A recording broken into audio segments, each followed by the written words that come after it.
तो कल मैं पढ़ा रहा था गोल्डन रूल के बारे में कि अकाउंट्स में गोल्डन रूल के बारे में बता रहा था कि अकाउंट्स तीन होते हैं, पर्सनल, रियल और नॉमिनल अकाउंट। पर्सनल का रूल था debit the receiver, credit the giver. और रियल का था what comes in debit, what goes out credit. और नॉमिनल का रूल था all the expenses and losses are debit, all the incomes and gains are credit. फिर उसके कुछ examples लिए हम लोगों ने। आज हम लोग क्या करें कि जो जर्नल एंट्री में कुछ ऐसी बेसिक चीज़ें होती हैं जो बार बार रिपीट होती हैं, तो उनको हम लोग सॉल्व करेंगे। जैसे बिजनेस में ओनर के दो अकाउंट्स होते हैं। कौन से दो होते हैं? कैपिटल अकाउंट और ड्राइंग अकाउंट।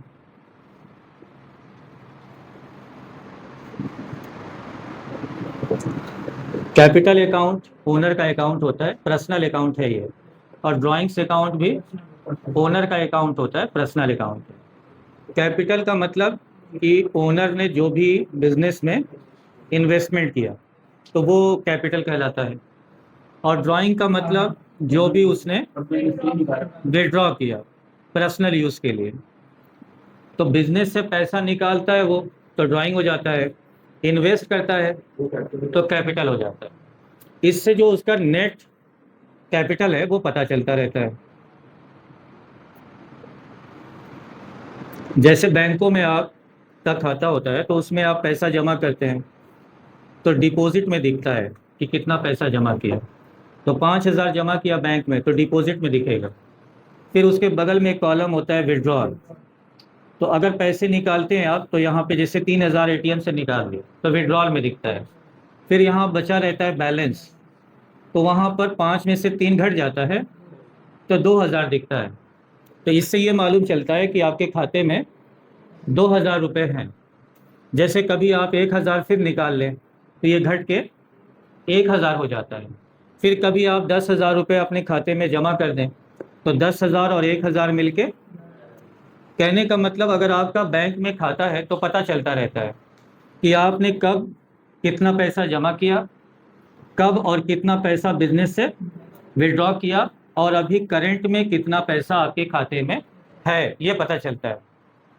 बिल्कुल वही काम कैपिटल और ड्राइंग करता है। कैपिटल से ये पता चलता है कि ओनर ने कब कितना पैसा इन्वेस्ट किया, और ड्राइंग से ये पता चलता है कि कब और कितना पैसा विड्रॉ किया। और इससे ये पता चलता है कि बिजनेस में उसका अभी कितना कैपिटल है, ये पता चलता रहता है। तो इससे रिलेटेड हम लोग एंट्री करेंगे। जैसे अगर लिखा हो कि स्टार्ट बिजनेस विद कैश ₹25,000, 25,000 रुपए से बिजनेस शुरू किया, तो आपको ओनर के साइड से सोचना है। तो बिजनेस में पैसा आएगा, और जब भी बिजनेस में पैसा आएगा तो कैश डेबिट हो जाएगा, कैश अकाउंट डेबिट। और जो पैसा इन्वेस्ट कर रहा है वो कौन है? ओनर है। तो ओनर का नाम न लिख के टू कैपिटल अकाउंट लिखा जाता है। फिर नरेशन लिख देते हैं हम लोग, बीइंग बिजनेस स्टार्टेड। कई बार स्टार्टेड ना लिख के लिखा रहता है कमेंस्ड बिजनेस। कमेंस मतलब शुरू करना। Business with cash 1 lakh and furniture worth ₹50,000। इसका क्या मतलब हुआ? हाँ, कि ओनर बिजनेस में कैश भी इन्वेस्ट कर रहा है और फर्नीचर भी इन्वेस्ट कर रहा है। ओनर पैसा भी लगा रहा है और उसका खुद का फर्नीचर भी बिजनेस में आ रहा है। तो तुम बिजनेस के हिसाब से सोचोगे तो क्या क्या आ रहा है? कैश आ रहा है, तो कैश अकाउंट डेबिट कर दो। कितना? 1 लाख रुपए। फर्नीचर भी बिजनेस में आ रहा है, तो फर्नीचर अकाउंट को भी डेबिट कर दो, 50,000 रुपए। और दोनों का ओनर एक ही है तो टू कैपिटल लिख देंगे और दोनों की वैल्यू ऐड कर देंगे। बीइंग बिजनेस स्टार्टेड या commence with cash and furniture.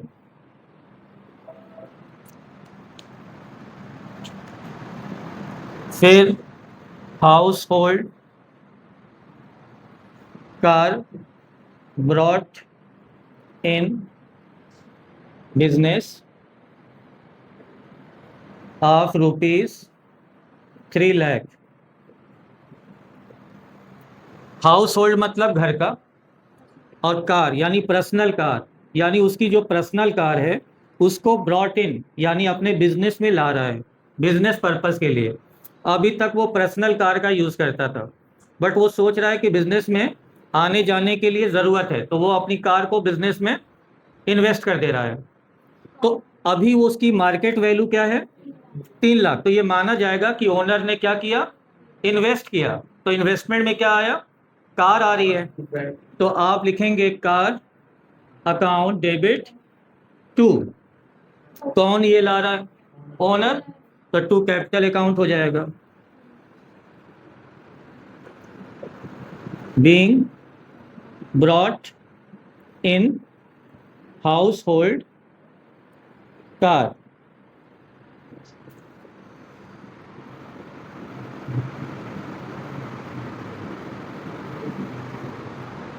Next है cash borrowed from friend of ₹50,000 and introduce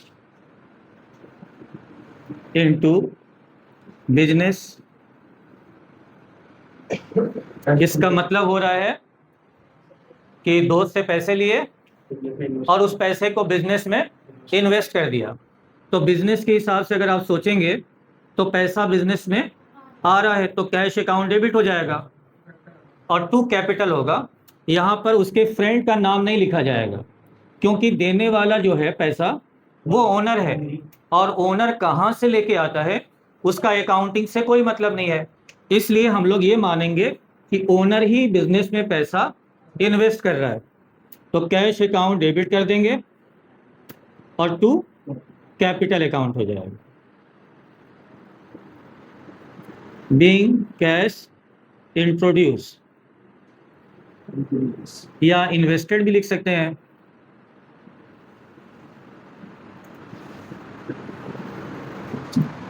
rough कर दूं या फिर उसे आप देख के चाहे तो स्क्रीनशॉट ले लीजिएगा, वो उस पर रहेगा, वीडियो में रहेगा, तो आप वहाँ से ले लीजिएगा और नोट कर लीजिएगा।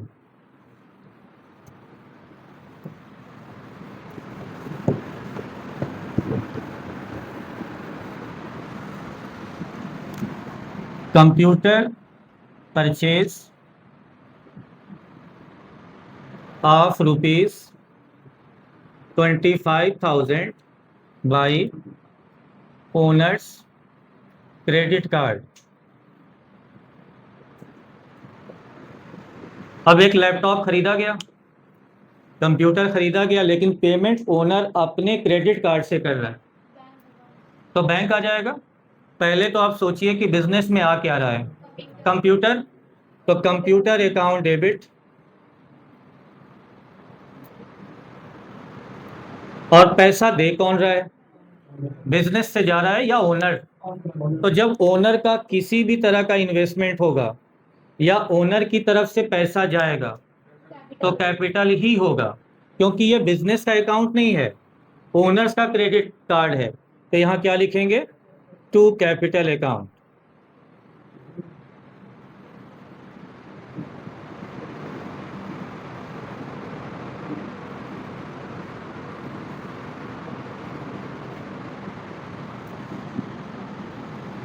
Stationery purchase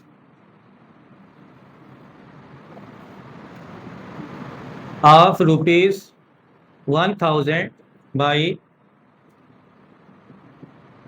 personal debit card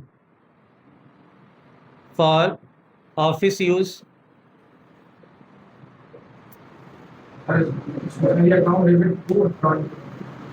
stationery खर्चा हो रहा है, डेबिट हो जाएगा।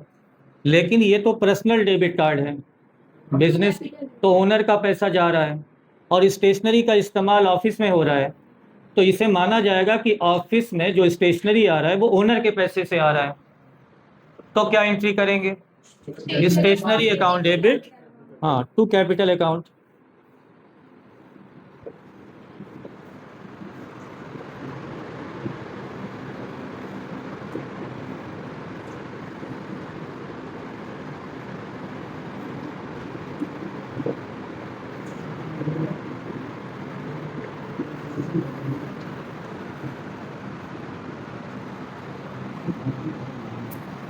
Cash withdraw from business for personal use. Business से पैसे निकाल लिए पर्सनल यूज के लिए, तो जब पर्सनल यूज हो जाएगा तो ओनर्स का जो दूसरा अकाउंट है ड्राइंग, वो यूज किया जाएगा। तो आप लिखेंगे drawings account debit. Drawing personal account है, मतलब ओनर को हम लोग एक तरह से पेमेंट कर रहे हैं, तो डेबिट द रिसीवर, यानी ओनर्स को पे कर रहे हैं हम। नाम उसका बस ड्राइंग्स है, या तो वो पैसे ले रहा है या हम उसको पैसे दे रहे हैं, एक ही बात है। आप पैसा ले रहे हैं या मैं आपको पैसा दे रहा हूं, एक ही चीज है। तो कैश विड्रॉ यानी वो पैसा निकाल रहा है, बट कंपनी के साइड से सोचेंगे तो कंपनी ओनर को पैसे दे रही है, तो drawing account debit to cash account हो जाएगा।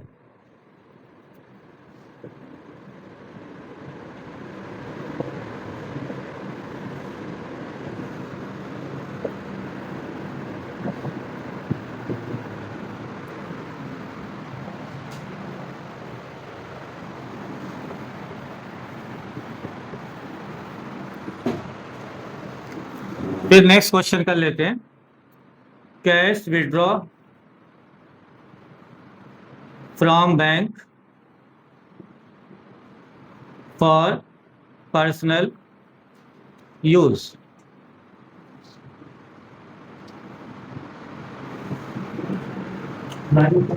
यहाँ पे कैश विड्रॉ था बिजनेस से, यहाँ पे भी कैश विड्रॉ है बट बैंक से, तो कंपनी के बैंक अकाउंट से पैसा जा रहा है, लेकिन इस्तेमाल क्या हो रहा है? तो जब, हाँ, तो पर्सनल रहेगा तो हम किसे डेबिट करेंगे? ड्राइंग्स को डेबिट करेंगे। जब भी पर्सनल यूज के लिए पैसा निकाला जाएगा तो ड्राइंग को डेबिट करेंगे, तो ड्राइंग्स डेबिट हो जाएगा। और टू, पैसा कंपनी के अकाउंट से जाएगा, तो कंपनी का बैंक अकाउंट है, तो यहाँ पे लिखा जाएगा टू बैंक अकाउंट।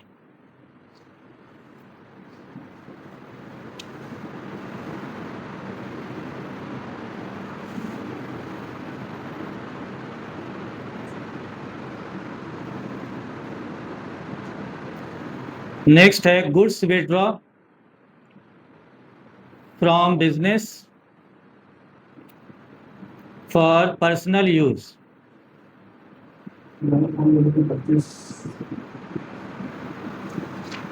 हाँ, यहाँ पर बिजनेस से सामान लिया जा रहा है, पैसा नहीं। ओनर क्या कर रहा है, अपने बिजनेस से कुछ पैसे विड्रॉ कर रहा है, तो वो ये केस था। फिर ओनर अपने बिजनेस से बैंक से पैसे निकाल रहा है, तो उसकी एंट्री ये थी। अभी वो ओनर पैसे नहीं ले रहा अपने बिजनेस से, गुड्स ले रहा है, सामान। तो ओनर का बिजनेस है, तो उसे अपने बिजनेस से कोई सामान लेना है, बाहर से खरीदने से अच्छा है कि अपने ही बिजनेस से ले लेंगे।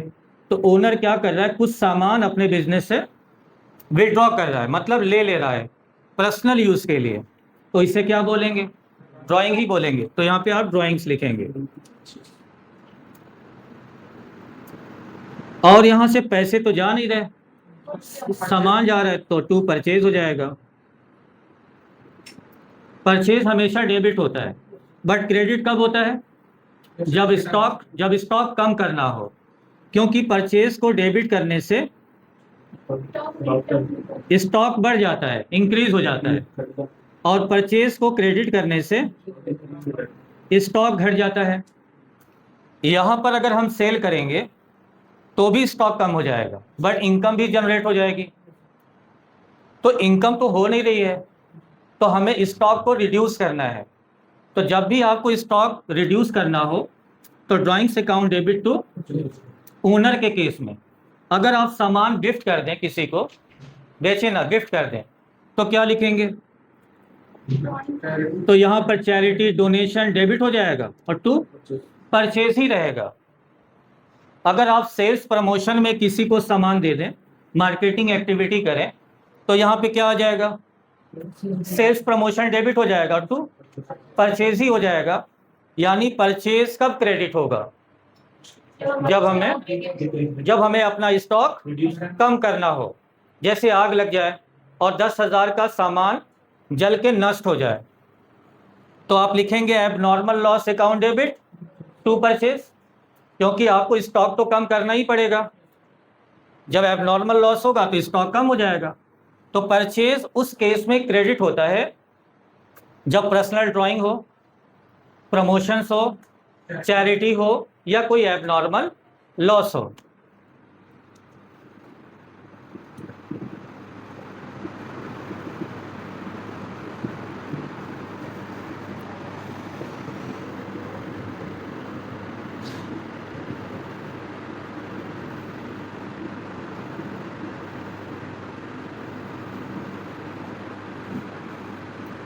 LIC का प्रीमियम पेड किया गया है 3,000 रुपए का, तो ये किसका प्रीमियम होगा?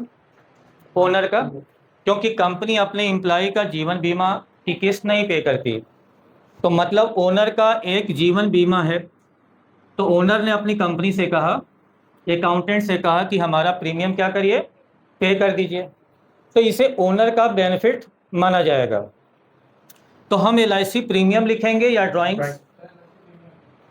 अगर LIC प्रीमियम लिखेंगे तब तो एक्सपेंस हो जाएगा, और अगर ड्राइंग लिखेंगे तो ओनर्स का बेनिफिट हो जाएगा। तो ये बेनिफिट हो किसको रहा है? ओनर्स को। अगर आपको लगता है कि ये बिजनेस का एक्सपेंस है तो बिल्कुल प्रीमियम लिखिए, LIC प्रीमियम लिखिए। लेकिन आपको लगता है ये खर्चा बिजनेस का खर्चा है कि ये ओनर का इन्वेस्टमेंट है, तो ये पर्सनल बेनिफिट्स है। जैसे ओनर के बच्चे का फीस जमा करना है 15,000 रुपये क्वार्टरली, तो उसने कहा अपने अकाउंटेंट से कि फ़ीस की लास्ट डेट आज है, मेरे पास अभी पैसे नहीं है, तुम पे कर दो। तो ये पेमेंट बिजनेस का एक्सपेंस हुआ कि ओनर का एक्सपेंस था? तो ओनर का एक्सपेंस अगर कंपनी पे करेगी तो ये ओनर को बेनिफिट्स होगा कि नहीं होगा? तो फिर हम क्या लिखेंगे? ड्राइंग्स लिखेंगे या फीस लिखेंगे? ड्राइंग्स ही लिखेंगे।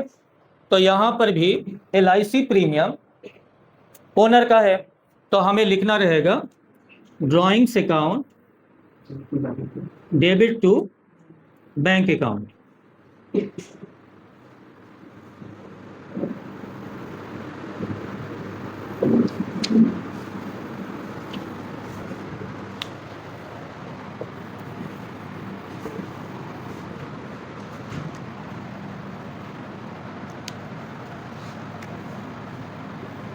इनकम टैक्स ऑफ ₹10,000 पेड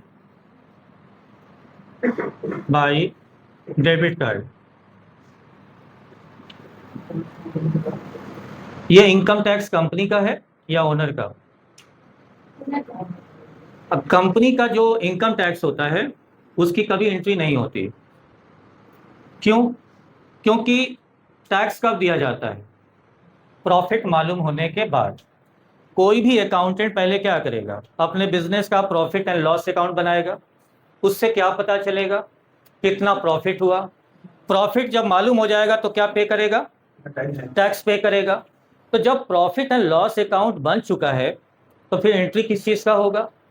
यानी एंट्री करने के पहले हमें पता होता कि हमें टैक्स पे करना है तो हम कर देते, बट ये जो टैक्स होता है वो प्रॉफिट में से कंट्रीब्यूट करना पड़ता है। जैसे हम कोई बिजनेस कर रहे हैं और एक साल में हमने 2 लाख रुपए कमाए, तो गवर्नमेंट ने रूल बना दिया कि भाई जितना भी आप साल भर में कमाते हैं उसका 30% आप क्या करिए, हमें टैक्स के रूप में पे करिए, क्योंकि गवर्नमेंट के सारे खर्चे टैक्स से ही पूरे होते हैं। तो हमें 30% टैक्स पे करना है। तो 60,000 गवर्नमेंट को चला जाएगा। तो मैं पूछ रहा हूँ क्या इसकी अकाउंटिंग होती है? नहीं होती है। आपने कभी प्रॉफिट एंड लॉस अकाउंट बनाया हो तो उसमें इनकम टैक्स दिखाया है कभी एक्सपेंस में? नहीं दिखाया होगा। आपने सैलरी दिखाया होगा, रेंट दिखाया होगा, आपने रिपेयरिंग मेंटेनेंस दिखाया होगा, लेकिन इनकम टैक्स नहीं दिखाया होगा। और अगर दिखाया होगा तो बैलेंस शीट में दिखाया होगा, वो भी कैपिटल में से माइनस करके, क्योंकि वो इनकम में ऐड है। तो अगर दिखाना भी होगा तो क्या करेंगे? कैपिटल में से, क्योंकि ड्राइंग है ये, और ड्राइंग क्या होता है? कैपिटल में से माइनस होता है। इट मीन्स कि इनकम टैक्स पेड हुआ है, तो इट मीन्स ये बिजनेस का टैक्स नहीं है, ओनर का टैक्स है। तो हम यहां पे एंट्री करेंगे drawings account debit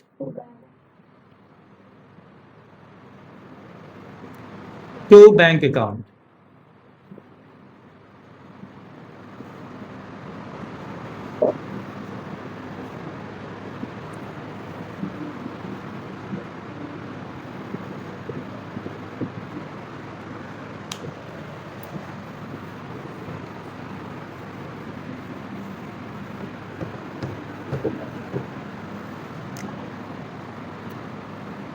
to computer purchase of rupees 30,000 each, one for office use and another for personal use.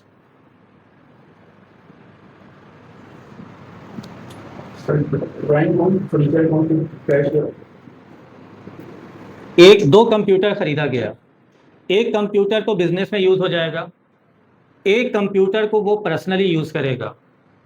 तो पैसा जा कहां से रहा है? ये दो कंप्यूटर का बिजनेस से जा रहा है। तो एक कंप्यूटर तो बिजनेस में आ रहा है, तो हम लिख देंगे कंप्यूटर अकाउंट डेबिट 30,000।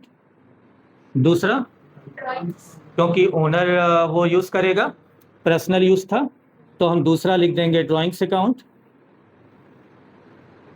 30,000 रुपए से। फिर हाँ, वैसे 10,000 से ऊपर का पेमेंट होता है तो इनकम टैक्स का रूल है कि 10,000 रुपये से ऊपर का अगर पेमेंट हो तो कैश में नहीं करना चाहिए एक दिन में।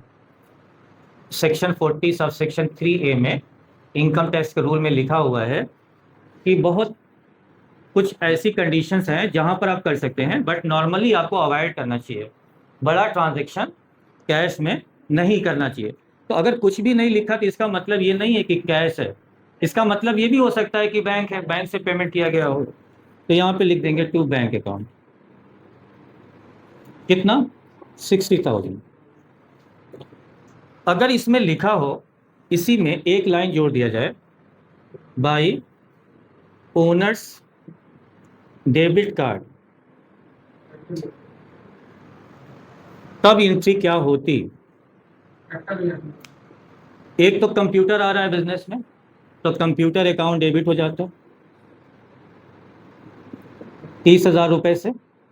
दूसरा, ड्राइंग की जरूरत है लिखने की, पैसा भी उसी का, इस्तेमाल भी वही करेगा।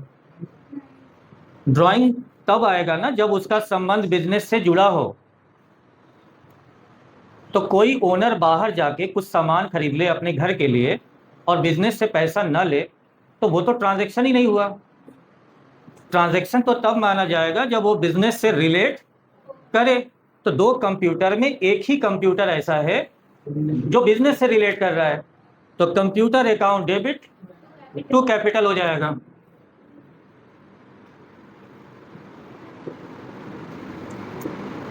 तो 30,000 रुपए का इन्वेस्टमेंट हो जाएगा।